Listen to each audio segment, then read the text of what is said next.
Hello and welcome to the Mejlis podcast, Radio Free Europe, Radio Liberty's current affairs talk show focusing on Central Asia. I'm Bruce Pannier, host of the Mejlis and author of the weekly Central Asia and Focus newsletter. On August 31st, Kyrgyzstan will mark 32 years as an independent country, and in the days and weeks that follow, Uzbekistan, Tajikistan, Turkmenistan, and Kazakhstan will do the same. It's a good time to take stock of what sort of governments we have in Central Asia more than 3 decades since they became independent. The presidents of four of the countries have changed since 2016. Promises of reforms continue, but legislation continues to be changed to benefit the rulers, and the space for alternative views within these countries seems to be contracting. What direction are the Central Asian countries headed in?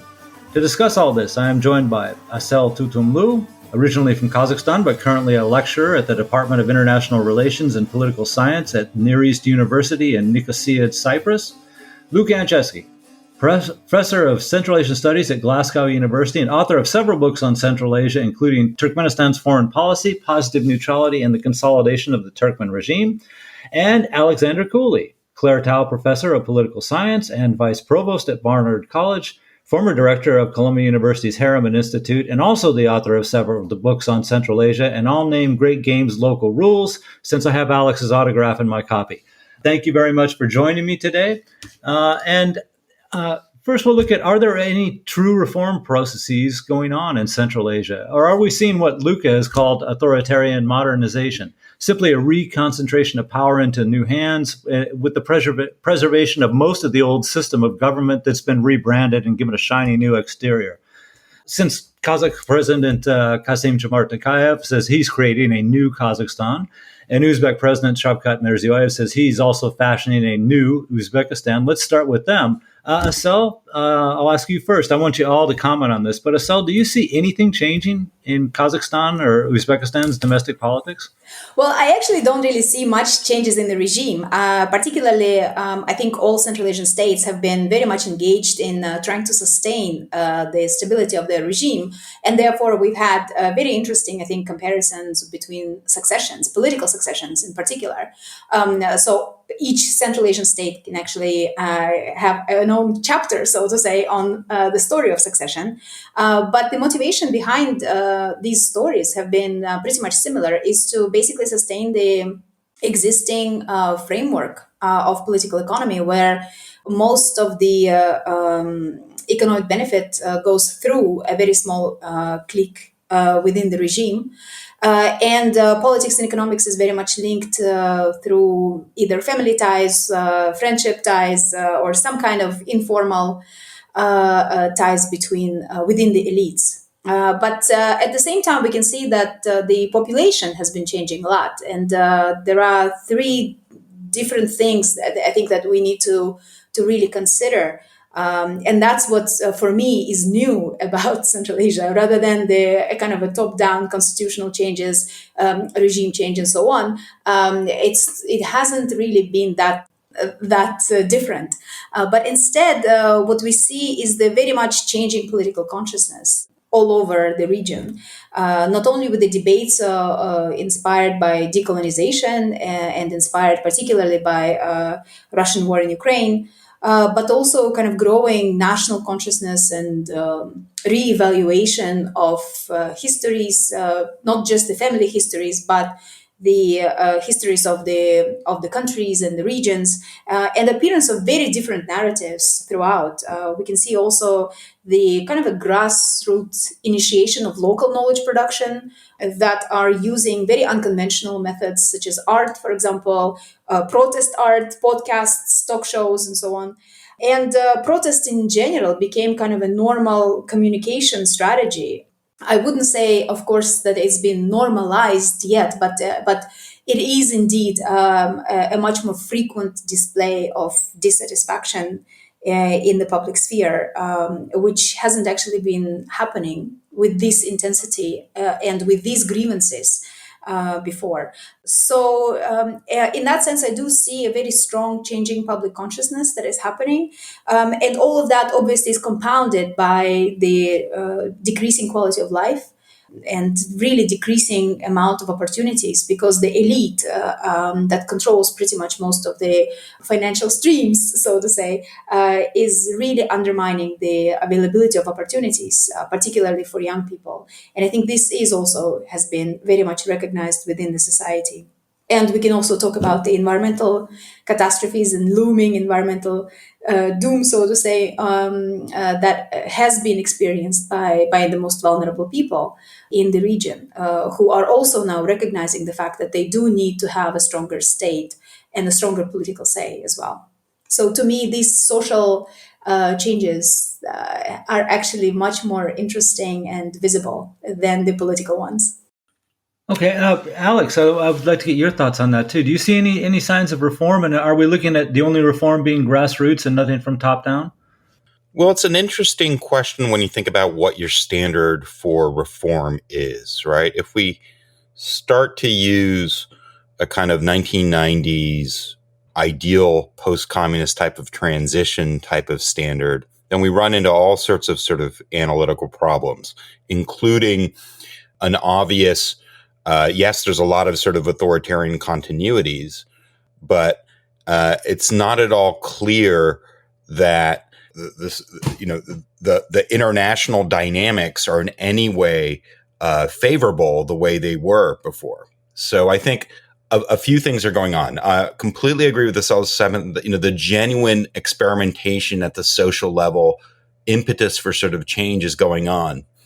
At the same time, we're seeing a kind of the fruits of, a few decades of sort of state building in which the sort of, the technologies of statehood makes it seem as if, reforms are underway, even when they might not be by our sort of, classical kind of standard, and a sort of, a much more effective presence in the international kind of sphere, right? So we see a reliance on the international side, more management consultants, more foreign advisors, international law firms. We see a lot more understanding of sort of international image crafting, use of lobbyists, to sort of project out. That's certainly part of it, and especially when we think of a country like Uzbekistan, right? That sort of for decades,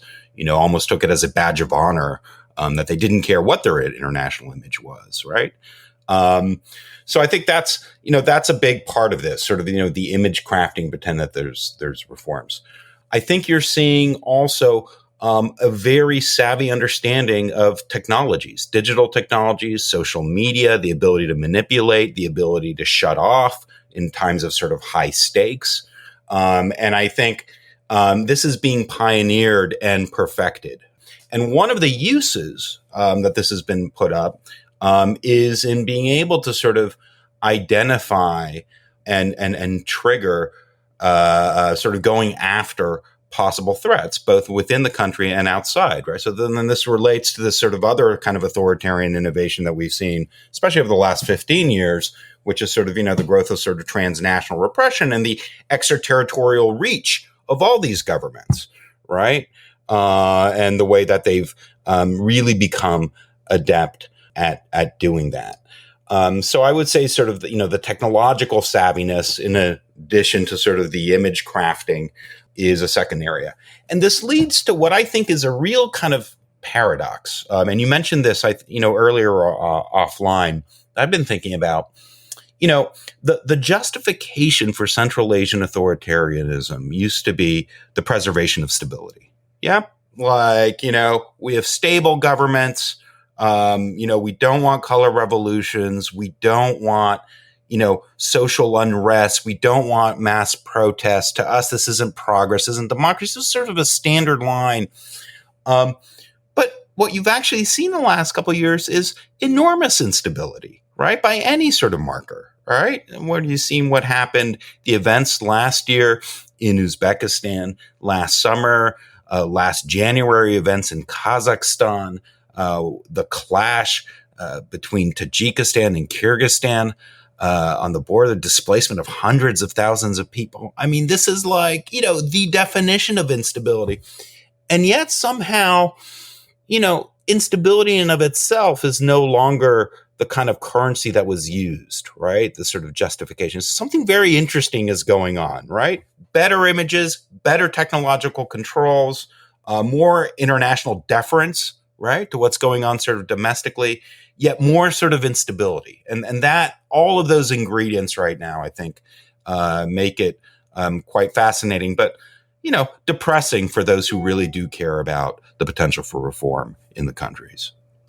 Okay, well, thank you. Luca, get to it's your turn, and I want you to comment on this too, but I also was hoping that you could give us a quick idea of the concept of authoritarian modernization and what it looks like in Central Asia. Look, I agree with what both Alex and Assel have mentioned. I use the modernization in authoritarian context framework to describe what was happening in Uzbekistan shortly after Karimov had gone.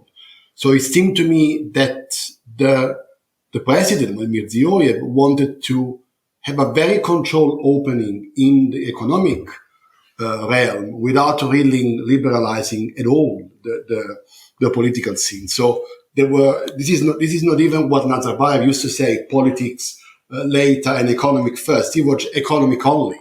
So the modernization was actually the component that we're very, very interested in. And it seemed to have worked. I mean, I went back quite often to Uzbekistan in the post-Karimov. I was there last month. And you couldn't really say that things were the same as used to be.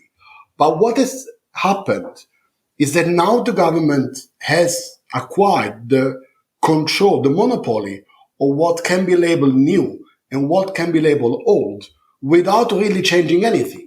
And I give a couple of examples. This idea of New Uzbekistan, which had been then piloted by Kazakhstan, the new Kazakhstan. Well, what is it? It's apparently stable. And here I agree with Alex. These regimes are stable until they're not. An apparently stable regime which delivers some sort of economic wealth without thinking of equality, and it maintains the same elite in the same position for 20, 30 years. That's what they think is new. But at the same time, though, they are redefining what is old. So one of the most intense experience I've had last time I went was that I went to see the Karimov Museum in Uzbekistan. And the reality is that there should be no trace of Islam Karimov in New Uzbekistan. Well, the museum is there. It was getting renovated. And the image of the former regime that these guys want you to believe in, it was just about the figure of the president. There was no policy, obviously no Gulnara, no context about what 30 years of authoritarian, 25 years of authoritarianism were. And it's just about making sure that we knew that he was there. So they redefining constantly was this perception of old Uzbekistanis. So in that sense, they modernizing by globalizing, opening up to the international community, but ultimately the liberalization dimension, the politics side, and this is, again, as Alex said, it's bad if you believe in those values, which we should. It remain untouched. And the election we had last month are again another example in which you do have a regime-only field that delivers a predetermined result. So I think that this label has been quite apt, at least from where I stand, because it really captures what's going on in Uzbekistan. What I'm a little bit less, what I'm even more sort of amazed by is how the idea of novelty in Kazakhstan has been completely misinterpreted by the regime. I don't really see the enthusiasm of the people, not that there's such big support, but in Uzbekistan you can see that people believe that something is changing. In Kazakhstan, the transition of the first presidency, which is a very important step in the statecraft of the region, has been received by the people with a delusional attitude. They know that they're not going to get any change. So you see that even across 6 or 7 years, this perception of what's new and what's old, and the capability of deliver on this idea of novelty and regime regeneration has completely changed from the Uzbek to the Kazakhstani side. And that's something which I think will instigate a circle of authoritarian regeneration, which you really never have qualitative improvement of government. You just have turnover at elite level and with some kind of tinkering around the margin of the economic strategy. And to me, it's really about modernizing authoritarianism for the next 30, 40 years. Okay, yeah, thank you. Okay, let's talk about this regionally too. I mean, there was a time not even so long ago when you could talk about the 5 Central Asian countries, and the way they were governed was distinctly different. Turkmenistan was rock bottom. Kyrgyzstan, right, that is supposedly the darling of the West, the island of democracy in Central Asia. They're starting to look a lot more like each other than they used to. Is there some kind of like mutual support group going on in Central Asia? Because of course the leadership meets with each other much more often than they used to in the old days too. So are regional ties actually playing some part in this? And I'll start with you, Alex. Yeah, I like this idea of a mutual support group. Well, look, I think there's a couple, again, really interesting dynamics at play, sort of inverting a situation that we had very early on, right? So I remember some of the first regional summits of the early 1990s. They revealed not the commonalities, they revealed the differences. They revealed also the massive egos and rivalries between the presidents, right? Where just Nazarbayev and Karimov just couldn't stand each other, right? And that endured for decades. And a sense of sort of tentativeness in the world, right? What was their place, right? What were best standards? Who do you have advising you? That's a good idea. There was, regional summits weren't about cooperation. They were about underlying that their independence and the president is in charge, right? And they're all kind of extending that recognition to each other. Now, the irony in terms of sort of regional dynamics is we've been through now 3 decades of all these countries wanting Central Asia to become more regional, right? We've had the U.S. impose the Silk Route, the Chinese sort of the Go West and Belt and Road Initiative, Russia pushing its own economic and security architectures, as well as its sort of migration links. You had the EU wanting to make Central Asia more like the EU and so forth. And all of these had a sort of a geopolitical kind of political agenda the Central Asian governments recognized. What I find really interesting right now with these sort of summits is that you're actually seeing not only the convergence that you talked about, you're actually seeing actual regional integration, I would say sort of for the first time, right? Sort of you take the Kazakh-Uzbek vector, like you have like real trade exploding between the countries in the way that we just haven't seen before. And you're actually seeing a much more sort of, assertive and confident regional symmetry where actual issues are being discussed, right? Sort of, supply chains, environmental cooperation, all these things now, maybe they haven't reached sort of solutions. So there's a really interesting sort of paradox going on that there is this authoritarianism, there is this convergence on political models, but you're actually seeing a symmetry that's not just sort of defensive. That's, I would say sort of, much more confident. And in a weird way, I would say a kind of acceptance of sort of Central, and I'd be interested to see what, Assel and Luca think about this, an acceptance of Central Asia as a grouping, right? When, before that, they wanted to pull away and so forth, grouping and dealing with the US, grouping and dealing with Japan, grouping and dealing with Korea. There's an embracing of this and sort of a realization that, hey, there's some benefits to maneuver, even if we're considered to be a region. Great. Thank you. Assel, you want to comment on this one? Yeah, absolutely. I do also like the idea of support group, but it seems like there is the intensity of symmetry has actually increased tremendously, especially after the war in Ukraine. And I think now everyone kind of understands that we are all in the same boat. And there is no way to really get out of there.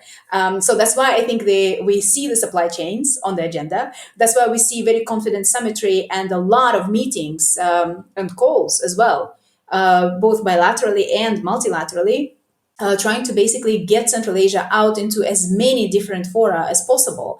And we see the expansion of different regional organizations as well for this particular reason, because it enables them to actually use these alternative routes and establish some kind of cooperation agreements with many different partners, including Taliban. And there is a summit that's happening in Kazakhstan. So there is a kind of a very steep learning curve because the situation is so dramatic, with Russia being basically sanctioned, and now these Central Asian states that were very much, easily transporting the goods and having a very kind of 30-year-old links and beyond that established. Modus operandi, now they have to change completely, and I think that's what is actually happening as well, and that we are going to see many more. I think the summits with more intensity and many more partners as well, particularly with Turkey being included, potentially Iran, and potentially all kinds of regional organizations. So whoever can offer an alternative route to these problems. And another thing that is also very important, I think, is that the problems, there is this kind of growing recognition that the problems are indeed regional. So it's not just with the transportation and economics, but also with the environment. And we have seen what's happening, for example, with the Caspian Sea. The catastrophe that's looming in the Caspian Sea that will be potentially akin to the Aral Sea. We also can see that 1/3 of the river Mudarya will be basically gone with the dam built in Afghanistan. So there are indeed reasons for everyone to come together, because otherwise we would have to completely restructure not only the regional infrastructure, not only the regional political economies, economic structures as well, but create completely different economic sectors, which I think none of these regimes are actually willing to do. So it's rather urgent for them. Okay, thank you. And Luca, I want to get your comment on this also, but also concerning Turkmenistan. We can even see some of the changes in Turkmenistan's regional policy, right? When late 2006, Niyazov dies, and they put in Gurbanguly Berdimuhamedov as president, but clearly they didn't consult the neighboring Central Asian states about this or seek their blessing or anything when that happened. Yet when we have this dynastic transfer of power from father to son that happened last year, it was important to Turkmenistan that the transfer was seen as legitimate to the other Central Asian governments, and they did certainly consult with Uzbekistan and Kazakhstan before the transfer of power happened. Can you talk a little bit about that too? And Turkmenistan's emergence might be too much of a word, but anyway, at least trying to get along and establish relationships with the other Central Asian states. Well, at least now they show up to the meetings, don't they? So this is already a step ahead. And yes, I think that you see the ramification of. So there is a regional consensus that being more involved is better. And this is something that I don't think it comes from a good place. I don't think that they finally realize that they have a number of collective issues that they going to treat collectively. I think it comes from a place of self-interest from the different regimes, because they realize that ever since Mirziyoyev came in and he started to regenerate the regional ties that were interrupted artificially by Karimov, he acquired some visibility both internally and regionally as well as internationally. So it is an instrument of consolidation. Whether or not Turkmenistan is already there, I'm not sure. To me, the main indicator that something is substantively changing are in not very much in trade and interest, investment, although I agree with Alex, statistics look better than they used to do. I think there are in two areas, which are energy and water. Well, water cooperation is still disastrous. You still got this division between downstream and upstream countries that don't really get their act together. But energy, to some extent, is replicating that pattern. And we see Turkmenistan not involved in cooperation in terms of energy ties, although there is a little bit now going into Uzbekistan. Turkmenistan puzzles me, for a long time, because they still manage the level of control or stability without really opening. So whatever they've been doing in terms of neutrality, which means isolation, has been working in that sense. Whether or not this is sustainable in the longer run with the climate change challenges that will be inevitably be put onto them, that's to be seen.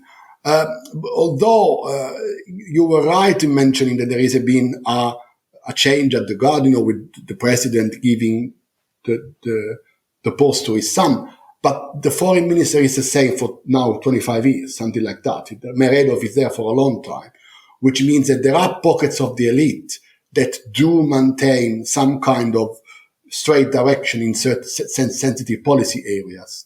And even though there is, as you said, Bruce, some kind of involvement, I would still say that Turkmenistan remains quite isolated. And just to finish here, you will see in the last months we heard a lot about the relationship between the Gulf and Central Asia. And I'd done research of that 10 years ago now. And it was clear to me when I was going both around the Gulf and around Kazakhstan to ask about how could you develop that the border that should be open in the border between Turkmenistan and Iran. So that's something which would actually be the real game changer. Having that border operating for transport, for transit, for trade. I still haven't seen that. We now got this trilateral sort of agreement between Uzbekistan, Iran, and Turkmenistan, where we now see whether there is traction there. That's something which could either validate what you were saying, Bruce, that Turkmenistan is getting more involved, or just confirm that this posture of isolation and insulation remains the defining trait of Turkmen foreign policy for the years to come.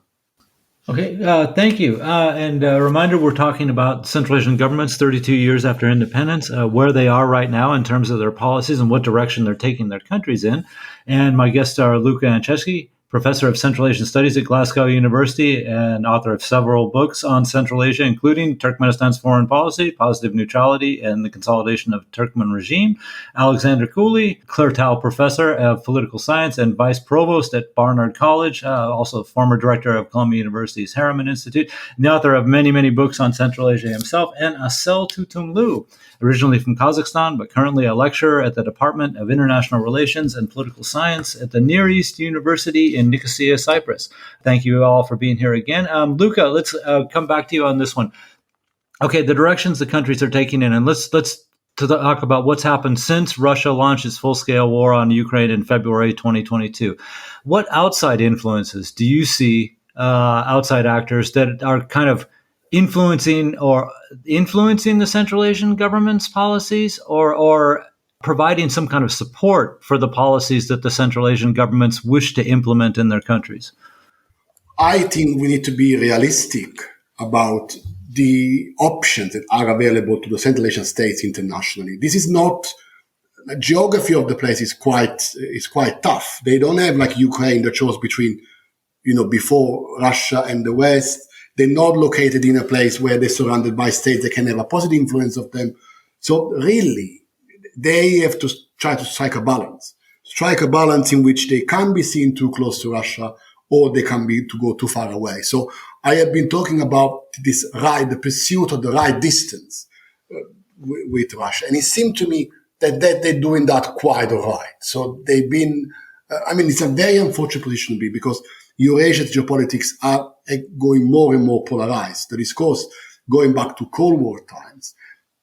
The influences, well, I'm not really sure that the West, and the West, who's the West? The EU, US, they lost interest in promoting the values in the region. So Russia is controversial, and China is not liked enough. So I think they are trying to navigate an extremely difficult balance, and they're doing that in a way that tries to satisfy everything. And possibly the best way to look at that is seeing the kind of ambiguous attitude towards the sanction. You have a lot of triangulation going on. You saw it in Kyrgyzstan, which has been named in the press, but also in Uzbekistan and Kazakhstan. There is a lot more on what we are led to believe. And this, to me, is the representation of this very difficult predicament in which they found themselves. when I was in Uzbekistan, the people were kind of reluctant to talk about it. They knew there was a war, not Turkmenistan. But even with colleagues, you will always and only hear the government line on that, which is this line of ambiguity. I think that we forgot. I mean, this is an extremely emotional moment and dramatic for the Ukrainians and difficult for us to work in the field outside the region. But I think that we need to give the Central Asia a bit of slack, because it's extremely complicated. And I wouldn't really make the mistake of thinking that Russia is no longer relevant in the region just because some people think there is. The gas relationship between Russia and the region have improved. Again, you have a lot of Russians living in the region. These people are creating sort of new relationship. And there hasn't been an alternative for them, for the Central Asian, that is. So I think that certainly, we need to look at this with a much, I think from better perspective, because a lot of the stuff that I read is simply not getting the point on this. Okay, thanks. Assel, let me put this just a slightly different to you. In Kazakhstan, we've seen a referendum on changes to the constitution. In Uzbekistan, we saw a referendum on changes to the constitution. Then they had snap presidential elections in both countries. This is obviously since Russia started the latest war in Ukraine. Are the events in Central Asia, the referendums, the elections, are they a response or a reaction to what's going on, to what's happening in Ukraine or some other event? I actually don't really see I don't really share this interpretation. I don't think that these were inspired by the events in Ukraine. I think they were inspired by the domestic desire to hold power and to sustain the system in place, particularly to kind of gain the legitimacy within the elites. That okay, now I am going to be in power for, let's say, 7 years, and you guys have to like me or you have to work with me, no matter what you think about me. So this type of legitimation was important, particularly because, again, with the constitutional changes, particularly because Tokayev, for example, came out without really his team per se. And he had to basically work with the government apparatus that has existed before. And we can see also kind of the same play in Uzbekistan with Mirziyoyev, for example, granting a lot of power to hakims and then taking it selectively, so to say, manipulating hakims in places. So it is indeed important for these autocrats to have some kind of loyalty in the name of stability of political apparatus, but indeed which is very difficult to sustain. So to me, I think it has domestic implications rather than the international ones. But the international context, the changing international context, will also be important in the future, particularly since the war is dragging on and Central Asian states will have to find, again, solutions to their domestic problems using the international context and using the international partners. Okay, thanks. Alex, I'm interested in your comments on this, and let me also pose a question. Is it the case then that the Central Asian governments are just using the distraction of the international community toward other weightier matters in the world to simply go for it? The presidents figured while everyone's, watching something else, I'll just implement my own policies and consolidate my power. Is that what we're looking at?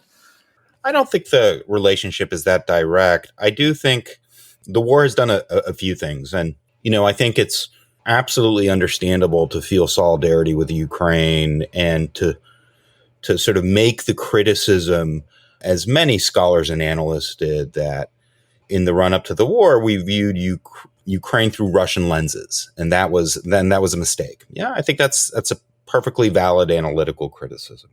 However, I don't think we can, and especially reflecting now a year and a half afterwards, I don't think we should view the entire region through the Ukrainian prism either, right? And so I think that's what's happened a bit with our analysis of Central Asia, right? That we tend to look at Central Asia as a post-colonial region that is decoupling, that wants national identity, sovereignty, that these things are antithetical to Russia. I don't think any of those things are necessarily true, or they're, contextually true, or it's complicated. That you actually see the war forcing all of the Central Asian states to basically just like try and get out of the way. And they're doing this for a number of reasons, right? One is they don't want to pick in this Russia versus West fight in a very genuine way, because they see what happens when you do take sides, right? Both with regards to what happened in Ukraine, but, also a country like Belarus, right? What happens when you lose the balance, right? That's one. But B, what I think you're seeing now with Russia is not a drifting away from Russia. You're seeing a re-networking with Russia. Yeah. And you're seeing it on a number of levels. You're seeing it on people to people, right? We're going to have record migration in Russia from Central Asia, by all indications this year, despite the falling ruble. That was not predicted. But now we're also seeing these Russian communities in Central Asia. And yeah, they're not as big as they were as after the war, but they are having an impact. They're generating part of this authoritarian modernization in terms of these booming IT sectors, right? And sort of tech startups and so forth. And yeah, there's, domestic dynamics that go on with that. But that's increasing people to people ties, not decreasing. I think sanctions evasion is the big story of the war, just to be blunt about it.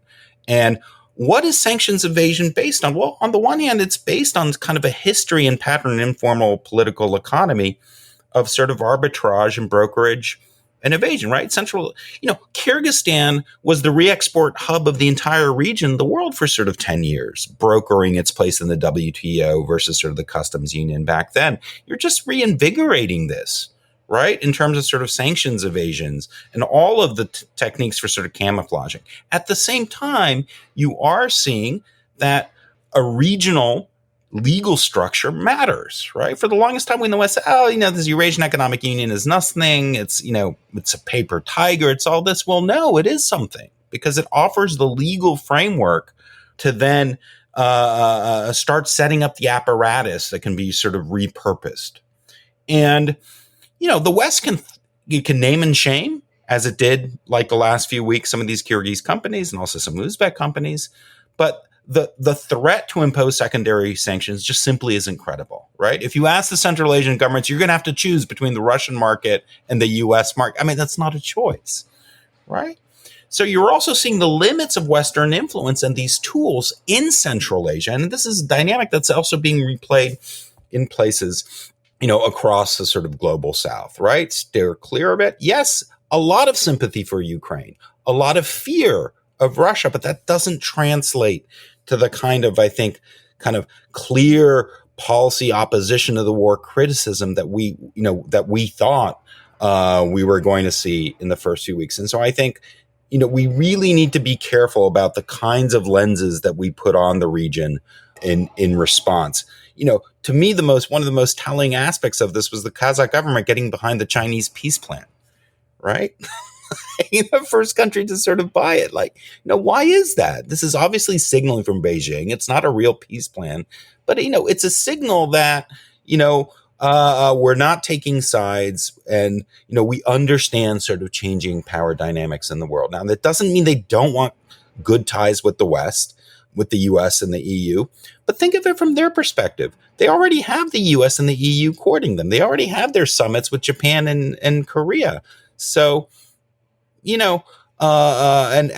much less criticism on the human rights and frankly on the anti-corruption front than they've had before.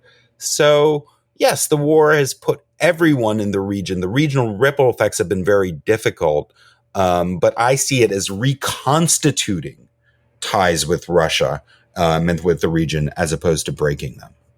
Hey, great. And thank you, because you helped me transition into my last set of questions here, which is really about the West, what the West policies towards Central Asia recently. As you mentioned, Alex, and we were talking before the show too, last year there were protests in Kazakhstan, Tajikistan, and Uzbekistan that were all put down through the use of deadly force. There still is endemic corruption. There's a lot of problems out there. And yet, for some reason, the Western countries, and you could separate them, the U.S. and the European Union, but those two parties are actually courting better ties with the Central Asians. Criticism over the use of force to put down protests in 3 Central Asian countries was there, but it was kind of muted. And you see that criticism, over changes in legislation that prolong presidential terms, consolidation of power into President Sadr Japarov's hands in Kyrgyzstan, things like that. They're not.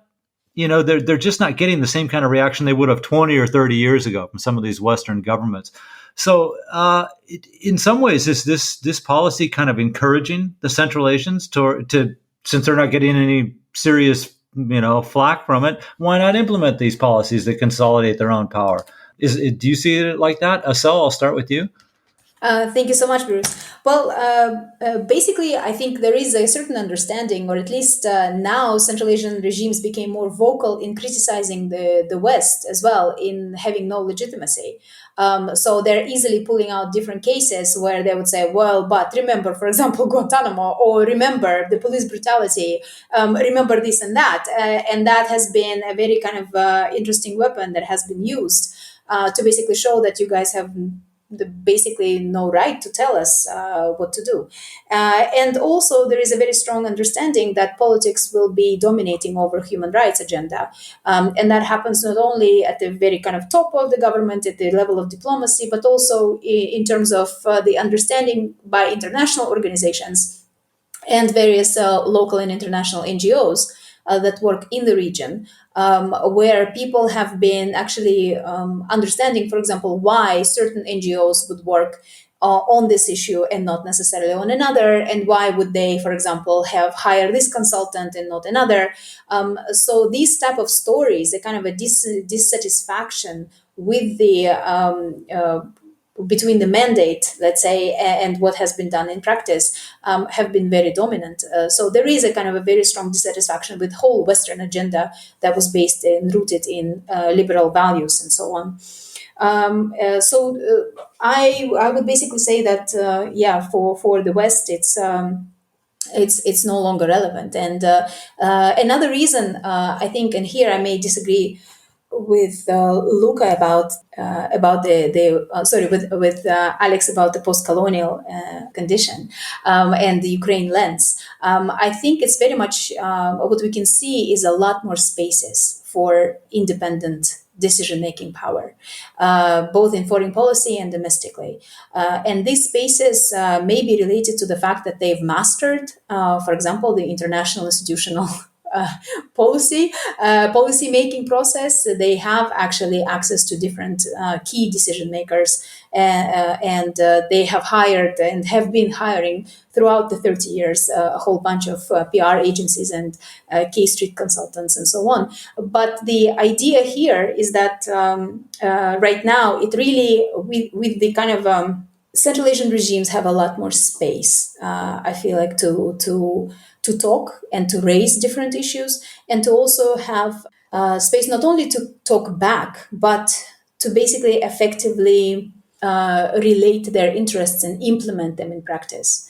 Of course, it doesn't necessarily mean that Russia will be completely now ostracized and Central Asian states will actually go to either West or to China. No, it doesn't mean like this. And here I think it's very much compatible with different interests, and the balancing game continues. So it doesn't necessarily mean that by having this independent voice, they are pushing away all the former partners. On the contrary, I feel like they are trying to bring everyone together in a new, and I completely agree with this word re-networking with Russia, but also re-networking with the rest of the world, including, given the changing international conditions. Okay, Luca, let me ask you for your opinion on this. And have the relations between Central Asia and the West really changed that much? There was a time in the 90s, for example, right after independence, the West was the only game in town, really, right? Russia was on its knees post-independence. China wasn't what China is today and really was in no position to help the Central Asians out. So the West had a lot of influence. I mean, everyone in Central Asia wanted to be friends with Western nations. And then, of course, post 9/11, for about a decade, everyone was very grateful that the United States and its allies were in Afghanistan, removed the threat from the border of Central Asia. Have we reached a totally different phase here in Western Central Asian relations where the West is still important, but not so much, really, in Central Asia? Well, I think that there are two sides of this argument. Well, on the one hand, when I speak to my friends in the region, they tell me, in the 1990s, the US were really supportive of us because they were making us doing things which we really like, like reforms, democratization. And the US actually did put a lot of money in that. Then, of course, the emphasis on that waned and they lost all of their relevance. So on the one hand, yes, it is a sign that the impact of these policies or these values has decreased. But on the other hand, and here I'm more talking about the EU because, I live in Europe, and then Alex is the master when it comes to the US. What should the EU do? Really, again, this is another area in which we should cut some slack. Central Asia is very far. It's a marginal region for them. They're the biggest donor in the region, the EU, that is. They don't really get recognition for that. And they can't really offer anything to the state in terms of member associations because of the tyranny of distance. So, on the other hand, the regional regimes have learned that they can be friends with the EU, score all the image-making points, but then just forget about the reforms that they ask them to do. So, I think that it's now the time to recognize that if the EU can have pragmatic relationship with the region and do some work in the human dimension, small things, and that's both for the EU and for the OSCE, by the way, particularly the OSCE, where you then realize that rather than asking for the big things and asking for the small changes, incremental changes, then you can really have some kind of positive impact. Because asking for too much with this kind of regimes, very intractable, very shrewd, is not going to lead you anywhere. And you saw it when you look at the bilateral ties that the EU has got with the big three, Kazakhstan, Turkmenistan, Uzbekistan. Well, Kazakhstan and Uzbekistan, they have second-generation partner cooperation, which means very advanced relationship. Turkmenistan doesn't even have the basic agreement with the EU. It's still stuck in the parliament, but they still interact, which means that all of that talk for 30 years about conditionality at the highest level is simply not paid up. I'm not saying that it's not important. Here I'm just being objective. I agree that there should be demands, but the tools that they have is simply not working. So I think that when it comes, the US, again, I won't comment because Alex is here and he knows certainly better than me. But with the EU, this is another relationship that we should really reassess properly. Not in terms of what we wish that would be, but in terms of what it really become. And the reality is that, again, geography it's very important. It's far. Central Asia is far for the EU. Does not really have the same pool that Russia has, that China may have. So a different kind of West may have been a more relevant actor. But with the West that we have now, that's the best that we can actually get. I'm sorry to be pessimistic, but that's how I see things. Okay, thanks. Alex? Oh, that didn't strike me as pessimistic. Let's say a couple of things. One is I appreciate Assel's comment on this question of sort of, autonomy and learning the game and so forth. I guess I would sort of throw out there, how much is this a function of decolonization? How much is this a function of changing international ordering dynamics at large, right? And I think, there's an interesting entanglement of the two and maybe co-constitution of the two. I tend to think of a lot of these same dynamics as rooted in just the fact that we're moving to a post-Western world, right? Despite Western unity on Ukraine, that you've seen this everywhere, right? Not only sort of Central Asia, you've seen this Latin America, Middle East response. U.S.'s three biggest allies in the Middle East all support Russia or maintain neutrality in the war, right? Saudi Arabia, UAE, and Israel. You see Lula's comments in sort of Brazil about the war. It's as much Zelensky's fault as so forth. So I guess, to me, this ability to sort of leverage, negotiate, to point out Western hypocrisy and double standards, which you're absolutely right. You see on the media all the time. This is also the Russian playbook, right? It doesn't mean it's not true. It is true. The hypocrisy is absolutely true, right? But this is also the bread and butter of RT and Sputnik.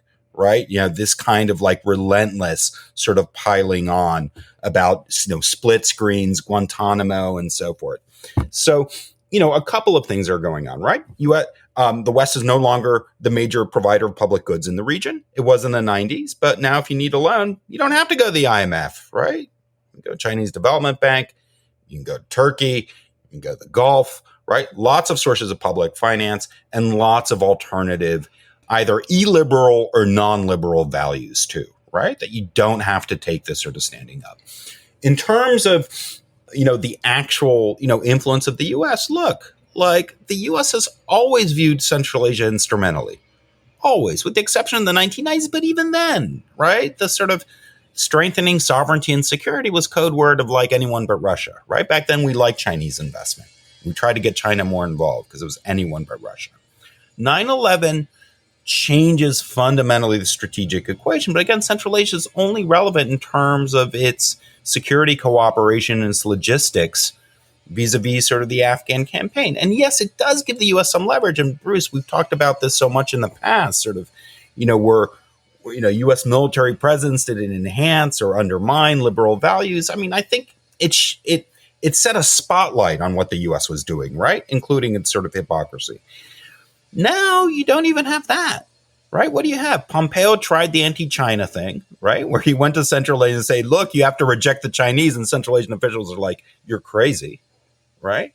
And now we have the sort of, be against Russia and the Ukraine thing. So it's issue after issue after issue that the U.S. is always wanting some broader kind of foreign policy goal from Central Asia. And I understand the sort of a lack of patience with it, frankly, right? Whereas, the other countries, and it's not just sort of Russia and China, Iran that was mentioned, Turkey, they're there for the long run. It's the neighborhood. U.S. is always seeking something, right? It's always has sort of something on this agenda. And I think it's natural to treat it at arm's length and with some suspicion. Having said that, having better ties with Washington is better than not. Right. And so this is why you still see sort of an openness to meet with Blinken and so forth to push the other parts of the agenda. But yeah, I mean, I think, Central Asia to me is a kind of a microcosm of sort of the decline of liberal ordering dynamics across all of these sort of dimensions. It's an interesting sort of, I would say, regional case study of it. And can I jump in here as well? It's also interesting to see the amount of money that both the EU and the US are pledging into the region. And also refocus of that aid, right? I mean, if before aid would actually go towards building civil society capacity, democratization, civic education, and things like that, now we have a completely different structure of aid that's going on. And Kazakhstan and Turkmenistan were actually cut off from that for quite a while because we are supposed to be an upper middle income country. And what was interesting as well is now we are, most of the attention of the EU and the US go into building capacity of state officials. And building capacity of state officials usually means that they take all of these officials on a ride to Washington, D.C. and somewhere else for weekly courses and then bring them back. So it has no real change in the system. And we can talk all we can about participatory governance and, the policing, the more humane methods of policing and so on. But it doesn't really solve the problem with the existing system. And contrary to that, the amount of money that are spent on civil society itself, especially grassroots civil society, and the complete kind of ignore that aid totally ignores basically the grassroots organizations and activists who and these are the people who only have space, who are the only people that have space in the political spectrum because they can actually do something. They can picket according to the law without getting the permission. It's a great point, and just to further underscore, the Central Asian regimes have outlasted the philanthropic sources and foreign aid sources that were supporting grassroots civil society in Central Asia. That funding has collapsed now. It's almost negligible. And so, in the arc of history, when we judge who influenced who, this hasn't happened the way that we thought we really would. And it's, lamentably so. And I would say media openness, and you're a great exception, Bruce, is another sort of example of that. changing sort of balance of power and lack of interest and lack of funding in terms of, again, projecting out the way we used to. Thanks. And we are getting close to the end of the show, but I just wanted to, bring it back down to the ground level at Central Asia. If I am a member of an opposition party or a journalist at an independent media outlet or a civil society activist, do I have any reason to be optimistic about my future in any of these Central Asian countries? Luca, I'll start with you. You should probably leave the region, Bruce. Look, I think this is now 30 years down the track, going in the third decade. This is going to be a consolidated authoritarian landscape for the next 25, 30 years. So they managed to, there is not a single independent party that works in the region within the legal framework. There is no real civil society if you exclude a few pockets. And there is no perspective of building this opposition or tolerate opposition. And and also, again, Turkmenistan, Kazakhstan, and Uzbekistan in the last 24 months, they all successfully regenerated their regimes. And now they can be in power until the end of the decade, into the 2030s, and even into the 2040s if Sirtar is well enough. So it is depressing, but I think that we have to now realize that for us, who obviously study the region, but unfortunately, even for those who actually try to change the region from the grassroots, it's going to be a totally authoritarian landscape for the years to come. And I don't really see any progress. And in fact, I'm working on COVID in the region, actually, how COVID made the region even more authoritarian. And the reality is that if there was some kind of upward trends, they were all backpedaled during the pandemic. Think about freedom of media, particularly in Uzbekistan. 2016, 2020, things got a little bit better, opening up new media, new sectors. With the pandemic, we walked back 5 to 6 years, and now you see blogger persecutions, arrests, censorship. The pandemic was a great occasion for reboot a lot of the practice in the region. And this, when you couple with the constitutional tampering that we've seen at play, it's just going to prolong of course, the life of the regimes, but also it's going to make the activity of the people who believe in values and in liberalization almost impossible to take. Particularly, as Alex said, in a post-Western world, where no one is coming from outside and saying to you, well, do you want to be more democratic? This is the money to you that. So actually, we enter at a time of stagnation. It's not going to be upward mobility, nor, and here I go quite against a lot of my colleagues who believe that I don't see any prospect for popular unrest, to be honest with you. Small pockets, small intensity, but I don't really see revolutions happening, mostly because the regimes have been extremely successful at stamping the opposition. Of course, I'd be very happy to be wrong, and I'll become on the show and I'll tell publicly I was wrong, but I don't really think that there is a culture of protest, certainly in Kazakhstan there may be some in Kyrgyzstan as well, but I don't really see that you're going to have prospect for competition in the form of authoritarianism that we have. Also, like freedom of media and civil society development. It is, again, here I'm really being pessimistic, Alex, I think. Alex, what do you say? I mean, I mostly agree on the pessimism. I think the more interesting open question to me is these kinds of micro protests, mobilizations that you're seeing. You're seeing a steady diet of protest in terms of just like the numbers. We see more protests now than we ever have. It's just the question of how does that get harnessed, right? Does that mobilize into channeling opposition political parties, into challenging the regime? No, right? That's not the pattern. If we're waiting to see that, no. If it generates some sort of local political pressure for sort of accountability, for dealing with some, common issues on the environment, on corruption, on, energy and food prices, then maybe there's some sort of other informal, mechanism of accountability that can emerge. But I agree about being pessimistic in terms of formal control of government. But the odd thing right now is that we do have a kind of a grassroots mobilization, but without the normal sort of channels of where it goes. And that I find sort of fascinating in terms of, what's the playbook going forward on this? All right, thanks. Assel, last word goes to you.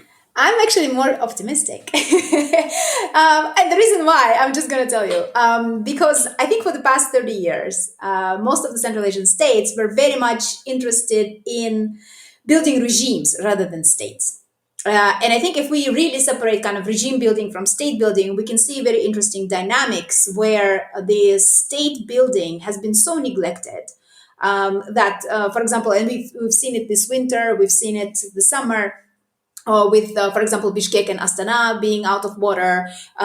We can see it in the winter where even Tashkent and again, large cities in some cities, entire cities in Kazakhstan were out of heat, gas, and so on. So the basic utilities were missing. And this particular kind of really, really declining quality of life inspires these micro protests that Alex is talking about. And I think that's the where the future is that the regime would basically have to now put their attention away from regime building, where they've excelled. I mean, they have all these technologies, they have all this effective, presence and control over spheres and digital and social media and so on. But now, if they do want to stay in power, they would actually have to go into the state building and really kind of put the money, put their mind, put control over where and how the money is spent, so that people can actually see some kind of effects from their work. And this criticism, I think, is very much dominant, because now, even in Uzbekistan, people have been really criticizing Hokimiyat, for example, or everyone except for Mirziyoyev's family, right? I mean, they're all up for criticism, and it's also very much politicized. The elites themselves, what they own, what they do, where they eat, their social media is very carefully tracked.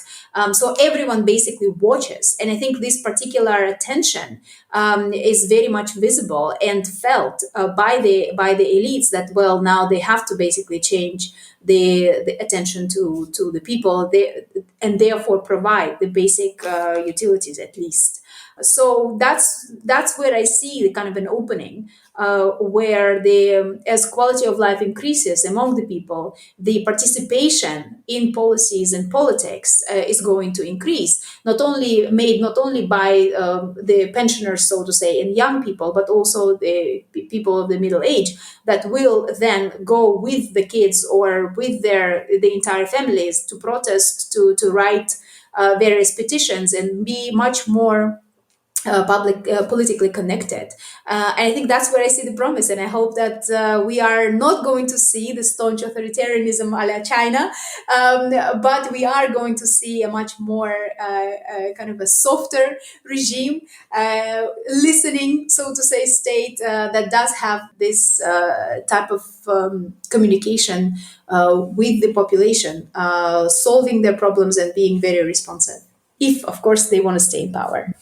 Okay, thank you. And I am going to look at that as optimism relative to Central Asia. So that's probably about as good a place to leave it off as we can. Thank you. It's been a long conversation. Obviously, we could talk about this and many other aspects for hours and hours still. Thank you for being on the show, Luca and Alex and Assel.